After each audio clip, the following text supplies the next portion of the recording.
Assalamualaikum warahmatullahi wabarakatuh. Saya Ulia Aftana dengan NIM 2119023. Pada video kali ini saya akan menjelaskan materi mengenai cara kerja alat optik. Berikut videonya. Yang pertama, cara kerja mata. Mata menyerupai bola. Pada bola mata terdapat benda bening yang disebut lensa mata. Lensa mata bersifat tembus cahaya. Lensa mata berupa lensa cembung. Lensa mata memiliki fungsi membiaskan sinar-sinar yang datang ke mata.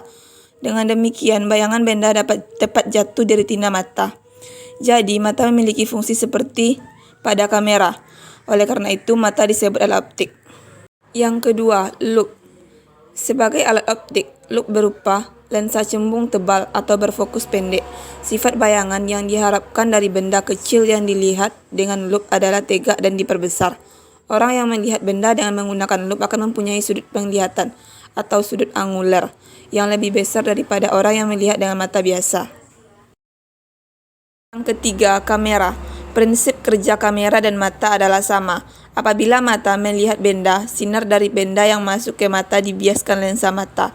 Bayangan jatuh di layar mata atau retina. Sifat bayangan yang terjadi nyata diperkecil dan terbalik. Pelet film berupa seluloid. Pelet itu dilapisi gerak bromida dan sangat peka terhadap cahaya.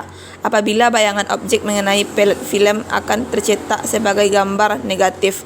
Setelah proses pencucian, film dapat dicetak sebagai gambar positif pada kertas foto. Yang keempat, cara kerja mikroskop. Objek atau benda yang diamati harus diletakkan di antara FOB dan 2 FOB, sehingga lensa objektif membentuk bayangan yang terbalik dan diperbesar.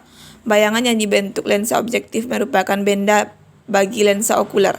Lensa okuler berperan seperti loop yang dapat diatur atau digeser-geser sehingga mata dapat mengamati dengan cara berakomodasi atau tidak berakomodasi. Untuk pengamatan dengan akomodasi maksimum, maka bayangan yang dibentuk oleh lensa okuler harus jatuh atau diletakkan pada titik dekat mata. Perbesaran yang diperoleh adalah merupakan perbesaran dari lensa objektif dan lensa okuler.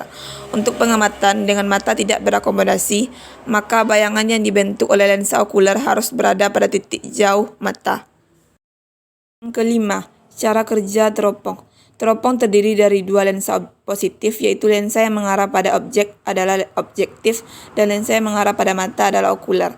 Prinsip utama pembentukan bayangan pada teropong adalah lensa objektif membentuk bayangan nyata dari sebuah objek jauh dan lensa okuler berfungsi sebagai loop.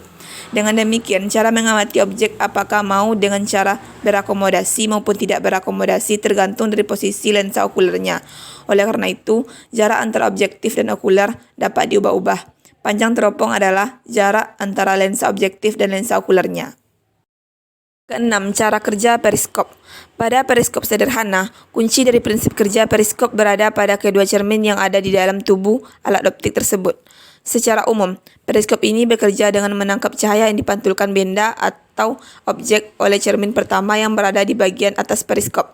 Kemudian, bayangan yang ditangkap dari cermin pertama ini diteruskan pada cermin kedua yang berada di bawah periskop, sekaligus berfungsi sebagai media untuk memantulkan bayangan objek atau benda ke mata manusia. Sekianlah penjelasan materi dari saya. Jika ada yang salah, saya mohon maaf. Ditutupi dengan wassalamualaikum warahmatullahi wabarakatuh.